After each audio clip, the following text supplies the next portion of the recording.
Hello everyone. Nice that so many people shown up today. So let me quick introduce the Factory Berlin to you, and then we can start with the masterclass of today. So Factory Berlin is a network. We are a diverse, curated community of more than 5,000 members, including creatives, corporate members, startups, founders, and freelancers. And now I wish you a lot of fun with the masterclass with Laura. So welcome on stage, Laura.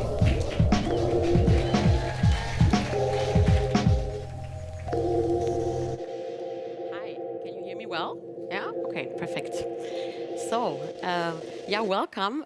Really thank you for so many people showing up today. I haven't spoken in a while in the physical environment, so I might be a little bit rusty, but we will get through this together. So why am I here talking about startups while I work for a company that's more a corporate? And I will give you a little bit of background here. So in 2017, I worked for an agency, and then Berlin became this startup hub. So everyone was talking around startups, and everyone was also like, Laura, why are you working at an agency? You have to come to a startup, into the startup world. And then I was like, okay, what is it all about? And then I actually reduced my work at the agency to 4 days a week, and I picked one day, it was the Monday, to work for free for startups.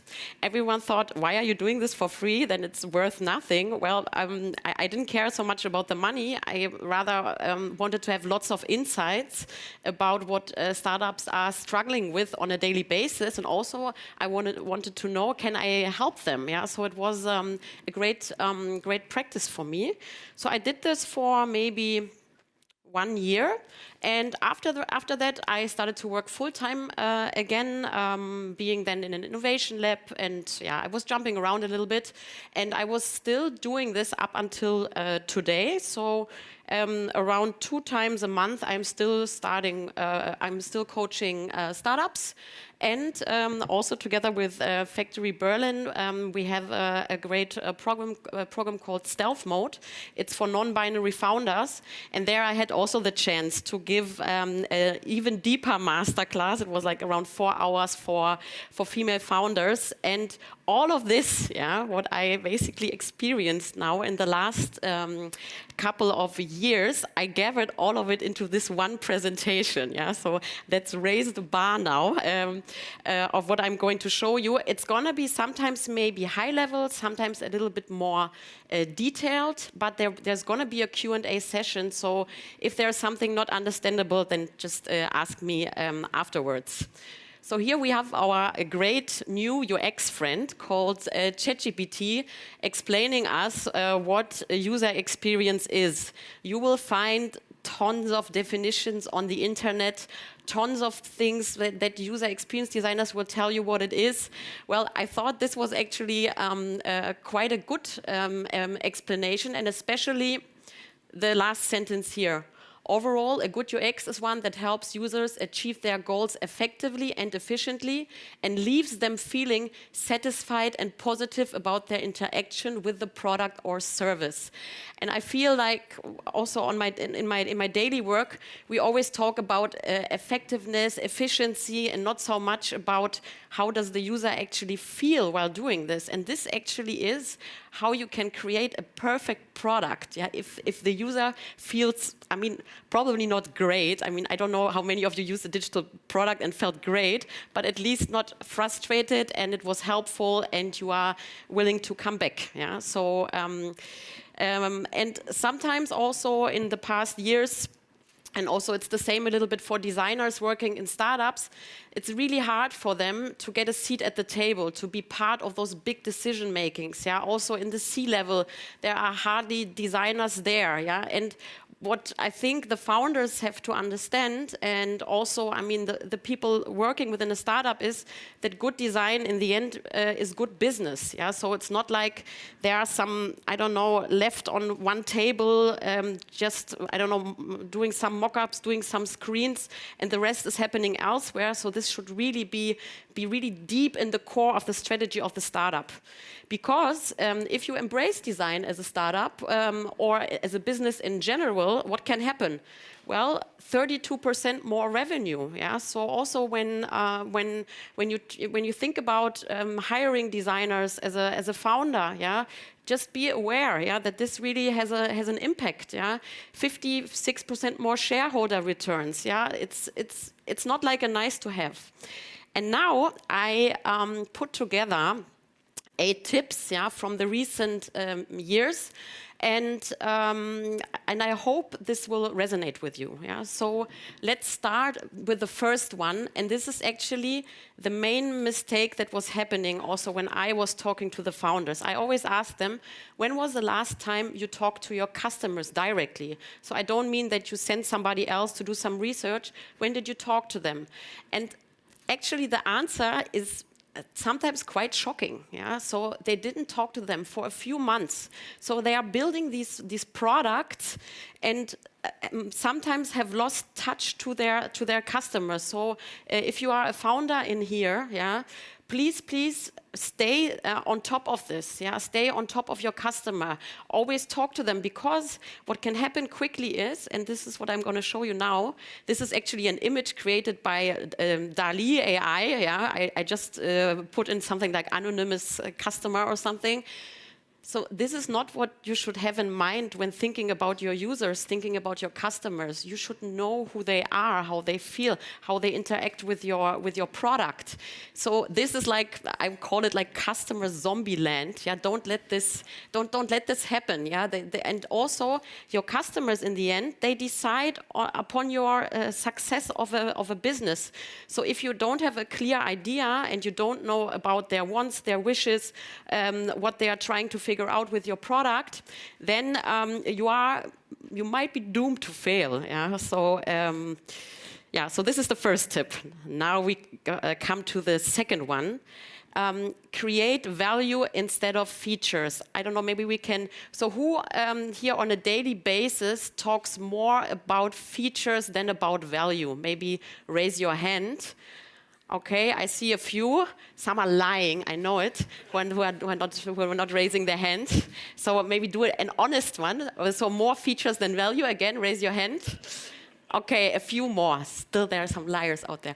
But okay, so what do I mean by this? Yeah, create value instead of features. So on the left-hand side, so this is actually a great framework. I actually used it today in a workshop. On the left-hand side is what you offer, yeah, what your product creates. On the right-hand side is your customer. They don't really care about your product. They don't care about your newsletter. They don't care about your marketing campaign. They just want to know, how can they get to the goal, and how will you help them, yeah, to make it quicker, to make it maybe more fun. So this is what they want. So in the end, whatever you create, always have in mind, what are you trying to fulfill for your customers, for your users? What are the gains you create for them? What are the pains you relieve?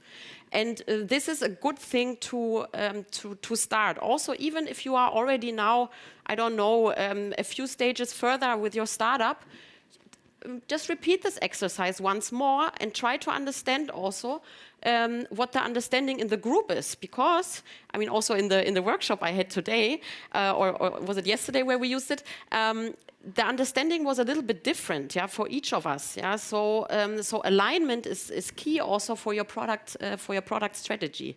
And now I make it a little bit more simple. What I mean by this. So on the left-hand side, you see like 100% online, 1.75%, 50 euros as a start. And on the right-hand side, you see here it's from N26, a trip to Thailand. Yeah. So on the left-hand side, it's more like on the what features, what do I have to offer? On the right-hand side, it's, hey, when I use this, I can actually afford my trip to Thailand, because money is a tool. I mean, money is nice, but it always enables you something. And then if you go back to this framework, you see that N26 has understood the customer job, yeah, of being able to afford something they desire, and then also catering towards this, yeah. So these features or what you have as a product, it's important, but rephrase it into the value of the customer. And this is, I would say, one of the second biggest mistakes. Yeah. So first, they don't talk to customers enough, and the second one is that you talk so much around features and forget what you are actually enabling for the customer. And this is also often a problem when you see the first websites of startups. They often, this is another one, they often communicate everything their product is doing, but not so much what it is enabling. Yeah, so I hope this can be a learning. And here's an example from our work. So I will not go into detail here. I'm just showing you how to use this framework on the left, and then what you can do it.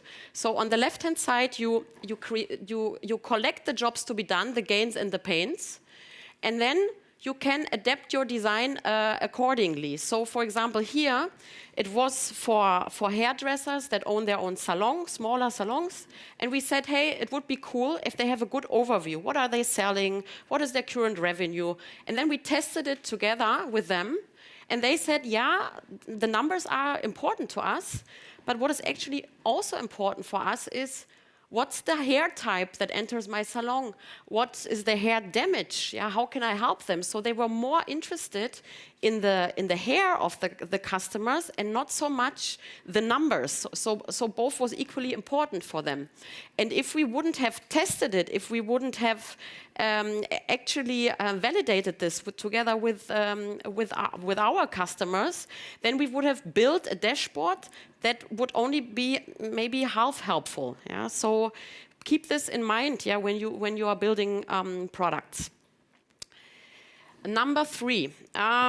So also, it's the founders often say, yeah, the designers take too long, and we want to see the designs, and why aren't there no designs? They're just doing research. Yeah. So the feeling of, let's say, unless I can see a screen that is ready, the work is not being done. Yeah? And this is also a common mistake, because what happens if you have a so-called high-fidelity prototype? So this is one that you can actually already implement. Yeah? It happens that the designer might fall in love with this already. It's going to be much, much harder to change things. And then you send everyone on a wrong path just by rushing into it too quickly. So really take the time here, as I showed you before, to do a little research, to actually know what you are building, if it resonates with the customer, and then you can jump into high-fidelity design. Yeah? Because what could happen, yeah, if you jump into this design? I think this is from one of my team members. She sent me this. It's a really great example. So do you want to build this, a glass you don't want to drink out of, a key you cannot use? It looks beautiful, yeah? High fidelity, everything is ready here, done, yeah? But it's actually not useful, yeah? Another example here, I don't know who will manage to eat with a fork like this. Same here, yeah? So, and this is not something that only happens to startups, yeah. It happens everywhere, yeah. When designers are being rushed, yeah. So if there are also designers here today, don't let yourself rush. If there are founders here today, don't rush your designers, but make sure that they are on track with validating what you are building, yeah. So this there you can push a little. Okay, so here is a great example of a beautiful UI that doesn't do anything. So who is this app for? Yeah? Search for your freelancer. Yeah? Search name, email address, or Skype ID. Where do I get this? What's the value, yeah, that is added here? Yeah? So it's a beautiful design, but the reason for this, why this is there, is not clear. Yeah? And this is sometimes, and often we are all blinded by this visual part of the design. Yeah? So very important. I hope nobody works here. Then the fourth example. So there was this huge LinkedIn post of a woman that worked for Apple. And she posted inside, you have to trust your gut. And then I read this, and I was like, no, you don't. Because I've ran, I don't know, hundreds of user tests, and when I know something after all these years of working in the UX field, is my gut is so wrong all the time, yeah? Because I think, this is going to be very clear. The user will just click there and everything is going to be fine. And then the user does everything but click there. And then it's just like, okay, then let's rework it. So, I mean, you don't have to, obviously there are established patterns in the UX UI field that were tested. There are lots of them out there. These you can use, but especially when you want to test your idea or later on your prototype, don't trust your gut, test.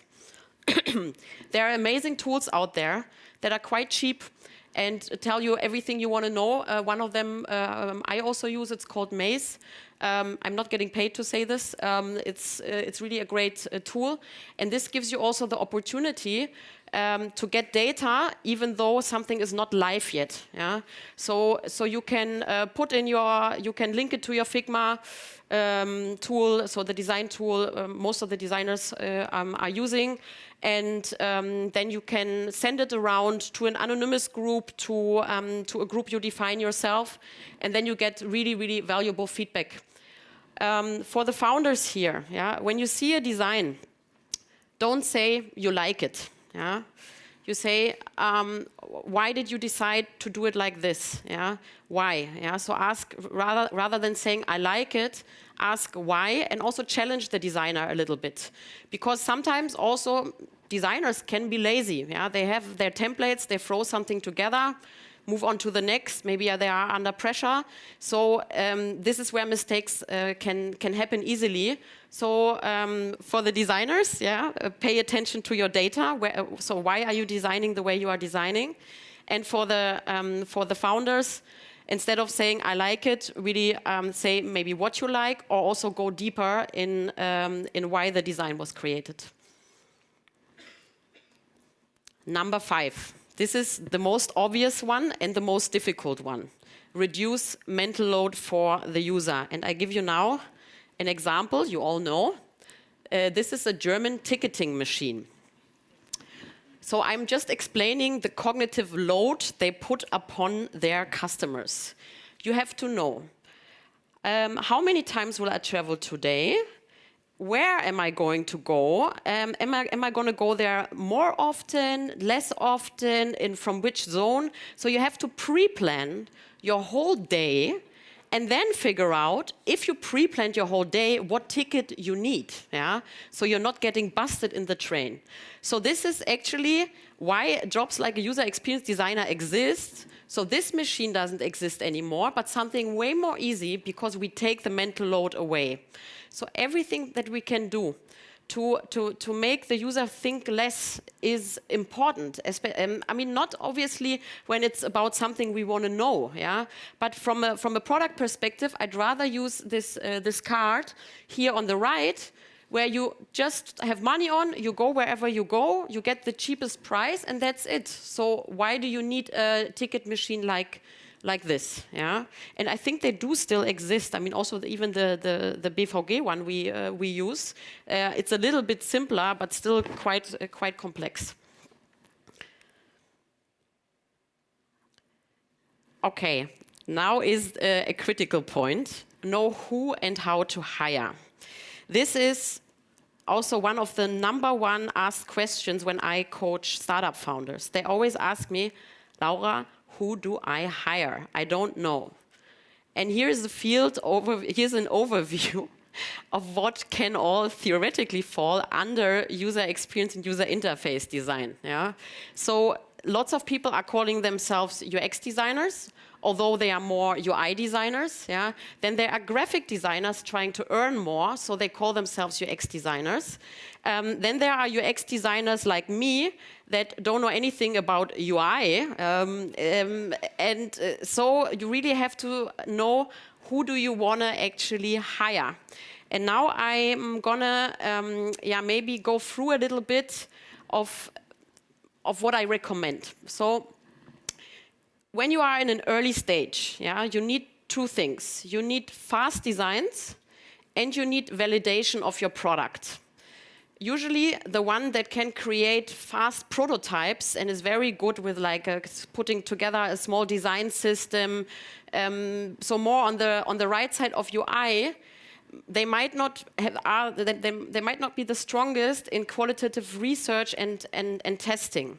So what I then recommend is to hire a freelancer for a few weeks that's really an expert in desirability validation. And once it's clear, okay, this is what the user wants, then you, on a daily basis, especially at the beginning, there's probably only going to be one designer doing marketing, UX, UI, everything basically. It's a poor soul that has this job and lots of overtime. So if you are in this position, I feel for you. I was also in my first agency almost alone, and it was challenging. So, but definitely this hybrid role is then demanded. Once your product is growing and it's clear in which direction you are going, then you can hire more people. And then I would recommend to hire on somebody, let's say more like me, who is stronger on the user experience side, and then somebody that's stronger on the UI side. But like when I put together also my team for Henkel, who are here also with me today, thank you for coming. I do put a focus on that everyone has their specialty, yeah.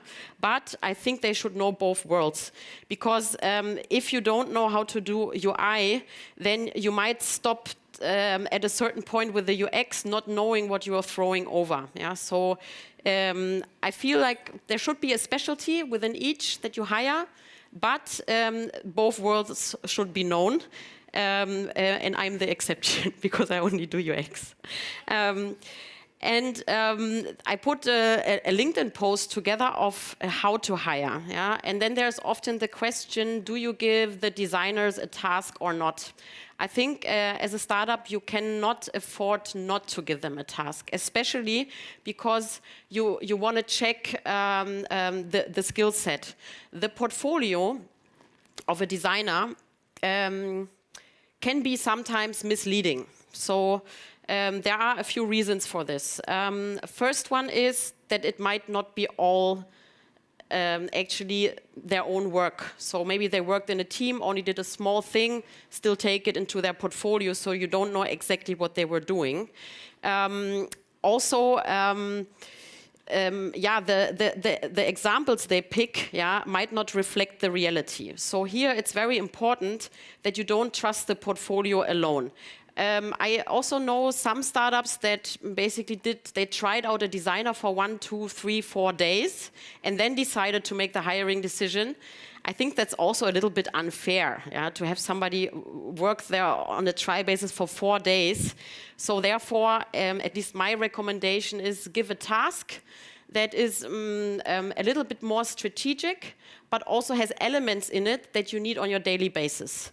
And if you mix this together, then I think you can create a great task to actually hire the designer you need. Yeah, and also if you are a founder doing the hiring, I give you one example. So one startup tried to hire me, and I said, okay, cool, I'm going to listen to this. And then it was with the founders, and we had quite a cool discussion. And then they were done and they left the room. So I was sitting there alone. Nobody was bringing me back to the door. I was basically in the startup in a room alone because they all needed to leave. Yeah? And then I decided, okay, this is not the place I actually want to work at, because if they cannot really take this minute to bring me to the door, it might be that the culture in itself is not so nice. Yeah? So as a founder, even though you are busy, once you decide to join the interview, really respect the one that's sitting across the table until the end. Yeah? So this is one thing that is important. Yeah? So for the founders, make it a priority. It takes time.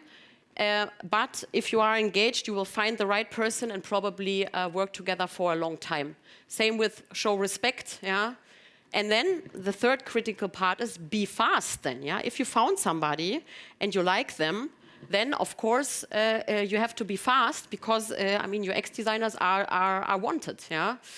And the fourth part is, this is also what I tell the founders: be transparent. Yeah, be transparent about what it is you are, what your challenges are currently, what you are struggling with, and also what a day might look like. The more transparent you are, the less disappointed the designer is going to be you hire. Okay. So now we have covered the sixth one. We are coming slowly to an end. 7, prototype and test. This goes into the direction a little bit of the earlier point I mentioned, that you shouldn't jump into high fidelity too soon, but this doesn't mean that you cannot test before. And prototyping can be anything, yeah? It can be paper, it can be Lego. However, you can put your idea into a shape that somebody else can understand it. Here, you don't even, like, it doesn't even have to be a designer that does this, yeah? Everyone can prototype. Sorry. And here, it's more about validating your idea. So this can never be a usability test where you know, oh, would the user jump off or not? It's more like, how is my idea resonating? I've done a talk about this in detail. So there's a QR code here, how to prototype also for non-designers. So you can, I think later on we'll go more into a workshop mode, but it's still, I think the first 10 minutes are quite interesting, and they go into detail of what prototyping is, what you can use it for. Also, when people in your company you work for mention a prototype, always ask what they mean. When I talk to tech people, they see already a developed prototype. Yeah, that's already testing some APIs and so on. When I talk about a prototype, I usually mean more the low fidelity prototype. Yeah, so it's very important also. I mean, generally speaking, language in the user experience field is quite important. Don't just listen to these words and not ask what they mean if you don't know what they mean, because nobody does. Yeah, so everybody defines it a little bit on their own. Yeah, you saw the range of what all falls under this category of a UX UI designer. So don't be shy to ask.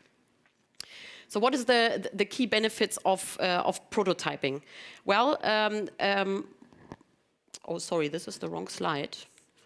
I will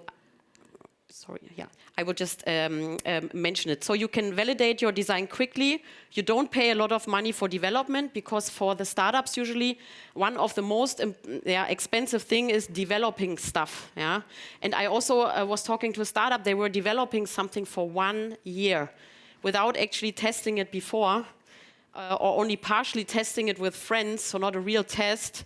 They put it live and it failed miserably. Yeah, and then of course all the investors ran away. So this is something you can avoid by validating the desirability aspect of your product early. And now the 8th one is something I did not coach with startups yet. But this is going to be, like, in my opinion, a game changer for our industry and for all industries. So what we did in our team is we really challenged our design process in the team and looked at where AI could potentially help. And what we are doing now is we are challenging every aspect and researching the tools that could actually help us. I think I read a quote somewhere, so it's not about will AI replace us, but it's more about will people using AI replace people that are not using it. So for founders, for designers in this room, get familiar with this topic and see where you can gain speed. And I give you one example. So they're a designer from our team. He's basically, when he runs an interview, he lets, so voice is automatically transferred into text. This text then is summarized by ChatGPT. And with this, basically, you have a very quick summary of your interview. Usually, when you do it yourself, I mean, I was still doing this for many years myself, so I was then transcribing. Then I looked at the most important aspects, and it took me sometimes 4 hours, for one qualitative interview to see what was actually the bottom of or the most important part. And same goes for, I mean, there are tools out there called Galileo, where you can create an interface from a text. Yeah, I think the quality of it is not good yet, but what I also think is, so I don't think this will replace completely the UX UI field, but we will maybe become stronger in curation of what AI is showing us. So we can gain speed by saying, okay, this is nice, this is nice, this is nice. The rest we throw out, and then of course your design process will be much faster. And when you combine this now with the hiring of your first designers, make sure you hire somebody that's on top of his game. Or her game, So it's not about that they should have maybe the detailed skills, but they should really be passionate and eager to always create the best, to learn fast, to see what's out there, to go to, I don't know, museums, to do that, so to look at the design field holistically. And this is also how I want to hire, So really, I want to feel the passion of the people that goes much, much further than the job. Because I always say that if you are not on top of your game for around a year as a UX designer, what will happen is that you will not be good at your job anymore. So it's too fast. The cycles, the new technology, now with this AI thing, I mean, we can now really, really gain speed. It also scares me a little bit because I don't know if my brain will be fast enough for all the speed, but I hope so, because sometimes I'm already overwhelmed by everything digitally, and I'm already quite fast at my job, and now I have to be even faster. But maybe it's the opposite, and just the tasks that are repetitive and maybe also sometimes unpleasant, like, I don't know, transcribing an interview or summarizing it or so. So there are some good chances here. Then I have more time for the things I actually wanna do. Okay, so this is now the end of the 8 tips. Let me check if there is still. Okay, that's fine, I hope you really liked my presentation and it could help you at least in some aspects. I know it's sometimes very hard to find the balance, I'm sure somebody of you it was not deep enough. For others, maybe there were some words that you didn't understand. But now that's what the Q&A is for. So you can now ask me anything you like. Thank you very much.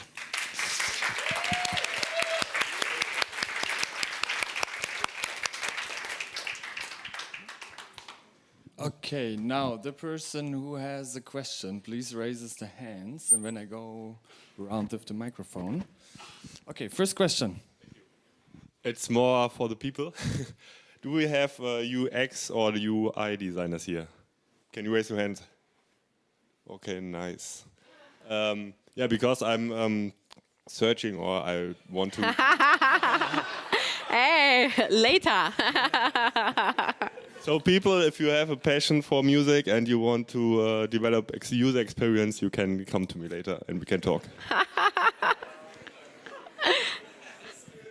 Okay, thank you for that question, even it was not really a question. So somebody else have a question to Laura. I see one in the back, and then I come to you. 1 second.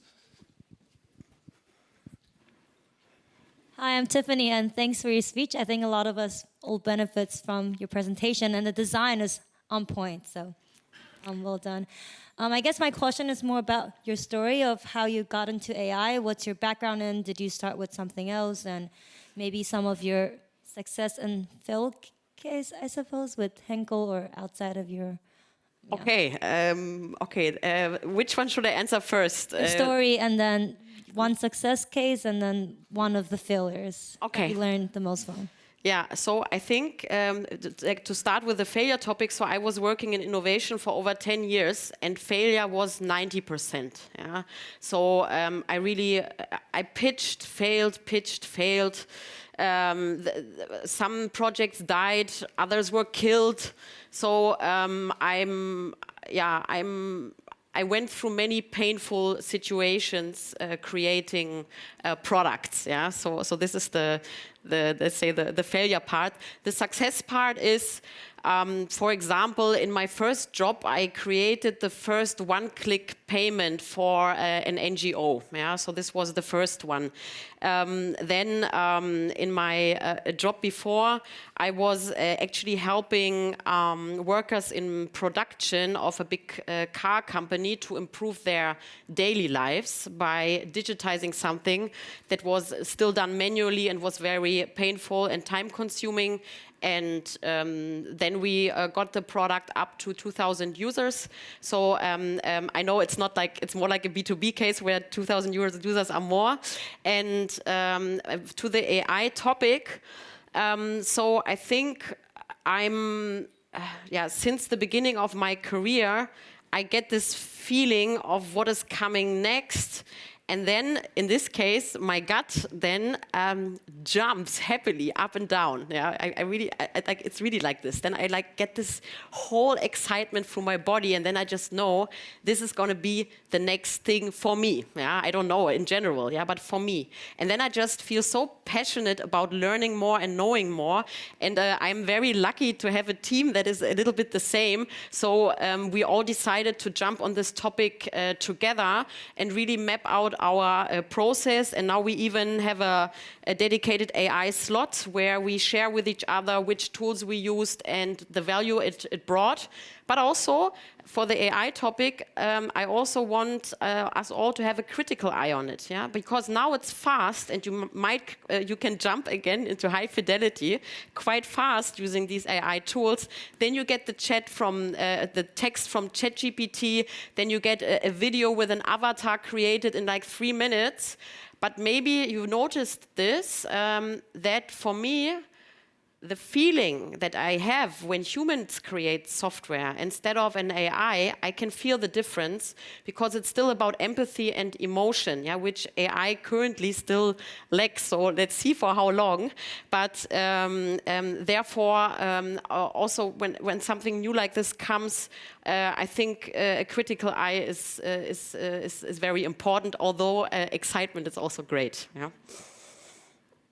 Okay, thank you. Next, I think you was next. Thank you. So thanks, Laura. I really loved the presentation. And I think one key takeaway is test, right? So I'm wondering, what are like your best practices for user testing? Would you rather say do few concentrated qualitative interviews, or even ask your clients to observe them what they do while using our dashboards, or making it way broader in a very structured format, like a checklist? Or, yeah, I'm a total newbie, but I need to learn. So what's your take? This is a very complex question, but I try to simplify it. Yeah, so like the complex answer would take too long, so I'm taking the shortcut. Yeah. When you build a new product and you don't know how will be perceived by your users, I will always recommend the qualitative side of things. Yeah. So going back to this one here. So here we have qualitative research and quantitative research. So the qualitative research tells you why is something happening. So I give you one example. You have a user that visits your page and is there for a minute, scrolls up and down. Maybe the user has the greatest experience looking at everything, or they don't understand anything and they leave. So the data shows you they are there for 1 minute, but you don't know why. So in this case, you need to ask, yeah, what do you think when seeing this website? Yeah, what are your thoughts? Where do you want to click and why? Don't ask closed questions like, would you? Yeah, Or wouldn't it be great if we did it like this? Do you like our product? Yeah, this is horrible. And then you cannot use this for anything. You might be happy going out of the interview, but you will not get the correct data. So especially when the why is unclear, I would recommend the qualitative research with a few users. Also, I always say some testing is better than no testing. Yeah, so some people are like, oh, I'm overwhelmed and I cannot do 3 or 4 months of research. You don't have to. Like, I also have a fast test thing in place where I test something within 3 days. Finding the users, then documenting now became easier, and then communicating it to the key stakeholders. Yeah, so this is for the quality. For the quantitative part, for the data part, once your product is live, I mean, you can obviously you will integrate analytics. Yeah, and then it's actually easy to get this data. It's just if your product is not up and running yet, then I would combine the qualitative research with the maze, for example, I showed you, where you run a more elaborate test. Yeah, I hope this answered your question. Yeah. Okay, thank you. Perfect. Sit in directly next to person. Hi, thank you very much for your presentation. You mentioned at the end that you think it's very important to stay on top of things. I'm wondering, how do you manage this? Is there any specific newsletter you can recommend? Are you going to events? Are you checking competitors? Yeah, what's your source of information? And second question, how do you integrate this in your probably very busy daily life? Yeah, so here I have a very, let's say, strict opinion. And this is that reading is part of problem solving on your daily basis. So, for example, you run or you hit a certain design challenge and you don't know how to solve it. This would be the time to get everything you can from outer source, especially when you couldn't test anything yet. So then I start with Google, then I go deeper. UXdesign.cc is a great source. Follow some of your idols on Twitter. Yeah, so there are lots of experts on design systems, on behavioral science, on how to conduct research properly. So there's so much, and I would say I read, a lot. So I usually do it in the morning. Then I already get probably 2-3 hours a day. Yeah, but for me it's not. I cannot even quantify it because it's a natural thing that happens. And I also read during work. When it's related to the things I want to tackle at work. Yeah? And this is what you should all be doing, because how will you solve design challenges? I mean, not everything will be in your brain, so it has to be, it has to come from somewhere. And also, I think what is great is that also from this presentation, probably you cannot integrate something directly into your daily life, but then maybe you come to a point and then you're, there was this presentation, I found this and this, I'm gonna try this out, yeah? And what I'm really recommending you to do as a designer is to push yourself to try something new, because otherwise you will be stuck within your process, always do the same thing, always use the same methods. And I mean, there are some that work, but at least always add something to your skill set, yeah, because this is critical, yeah, to be on top, yeah. Okay, thank you for the answer. Some more questions. Okay. Please don't fight. Okay. So this is a bit of a weird one, so feel free to do whatever. Pass. No. Coming from an arts and education background, I struggle to navigate this balance between when I'm prototyping a product, and we have this when we're testing it, you're getting a lot of feedback and a lot of what people want, but where's the balance with, like, you know, there's this saying with what people need is not always what they want, and sometimes what you lose by creating something that's like, it works for everyone, is a challenge, or, you know, sometimes you're defeating the purpose and the design, and that maybe if you create on purpose a difficult barrier to entry, then you lose people. So your UX kind of stuff would tell you like, okay, don't do that. but actually, you know what I'm saying? So there's like, this is just an internal thing that I struggle, is like to sabotage your own design because it's actually, and this is where it's more like, is more like art versus just creating content or something. Yeah. Here I have a very, maybe radical opinion that UX design is not art. So we are problem solvers, and we try to, we have clear goals, yeah? We want to, I don't know, boost sales for the company, do that, do this. So it's very much attached to a goal, and I think art is something way more free, yeah? So it shouldn't be attached to the goal. It's more like that you want to create something that you have in your mind, but it's usually not directly attached to a goal. So it's completely different. And I also worked with designers that had an artist background. And I must say it's super, super hard. Because once you critique their designs and you have obvious reasons, they feel so much pain because their art is destroyed. Yeah? And so I don't know, like if you want to be an artist, be an artist. If you want to problem solve, do that. But to do both at the same time can happen. So for example, if you have a great marketing campaign, or maybe like Google sometimes also has like those cool animation explorative stories where they basically check, okay, how far can we push front end, yeah? And there it goes more to the arty direction. So I would say there is an overlap, but then it leaves the area of problem solving. Gaming would also be a good example of where art is more needed. Yeah. Okay. My question relates to your first slide, which was sort of talk to your customer. Yeah.